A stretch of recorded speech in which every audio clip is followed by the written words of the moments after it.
Concerned in Qumbu in the Eastern Cape has reported the matter to the police.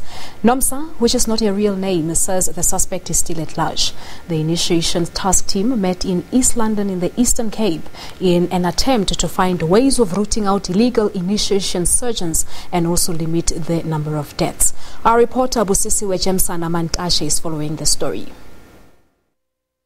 A very good afternoon, well rather a sad one for the province of the Eastern Cape, as the provincial initiation task team is meeting right behind me to discuss the challenges that communities face, as they have noticed that as they continue with the initiation schools, the numbers of initiates that continue to die seem to be on the rise, despite them on a yearly basis putting up strategies to curb the numbers. But to talk to us more about that, I'm joined by Contralesa Provincial Secretary, who is also the chairperson of the OR Tambo Initiation program, Unkosi Ududumayo.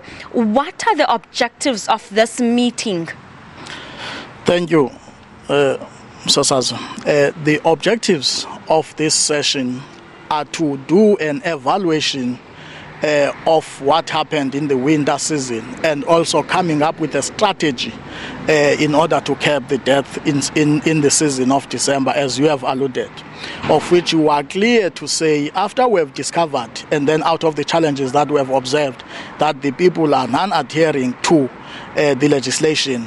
Now we are coming up with a strategy now that what do we do? We're just saying collectively in the session, we must have the awareness campaigns in September, October, in preparing for the summer season, and also towards November. So that is what we are here for.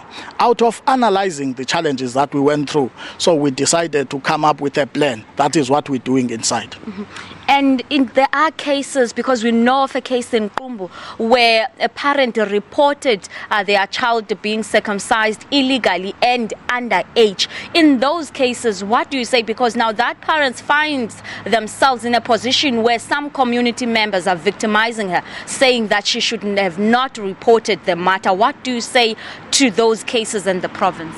In those cases that are like that, we are calling upon the people to respect the authorities, because what the parent did is what is expected from her when she didn't give permission to his own son to undergo to the initiation school. So we're calling up on those people, must stop threatening the people who are assisting the government in order to arrest those people who are keep on breaking the laws of this country. And despite these meetings, despite the strategies, vehicles being dispatched, and all those plans to curb and make sure that there are no more deaths during the initiation season, we see the rise in the numbers. What do you do? Because there are those traditional surgeons that are illegal, but people know of them, but they don't seem, the law enforcement agency don't seem to actually apprehend them. And are you working together with the police, the NPA, to make sure that they are apprehended and they face jail time? We are working together with all the authorities that are outlined in the legislation. But currently, the challenge that we're facing, it is not easy for us where the victims are not complying in order to say, this is the person who circumcised me. So if there is such a challenge, it means it's not easy for the authorities to arrest those culprits. So we are calling upon the people to assist us, despite those challenges that we are alluding to, say they get some threats, but at the end we must arrest, because the law must play its role. Yes. All right. And lastly, because these boys do this without the permission of their parents, they go to these illegal traditional surgeons in the nearby villages. Wouldn't you say having strong laws in every village to actually prevent a hiding place for these illegal surgeons would be the key in solving all this? When we know who are the culprits. The law, it's clear on that. The legislation, it has outlined the structures up to the village level. But the challenge that we have now, it's when the victim doesn't comply with the law, of which it is a gap whereby, because we should be getting, when we are amending the law, as time goes, to say, if you don't comply, it must be on the act. If you don't comply by assisting us in order for us to know who circumcised you, we must do what is expected by the law. That's what we want to amend when we have time to amend the legislation, so that those who try to hide their illegal surgeons, we must arrest them. But at the moment, we do have a gap in the legislation on that. But you learn when you're doing the legislation, you learn on some of the gaps, and then you come, when the time comes for an amendment, we will do a proposal to make sure that even the victim, if it doesn't comply with the legislation, with the information that is required on the victim, we must do something over the victim itself if he's still alive.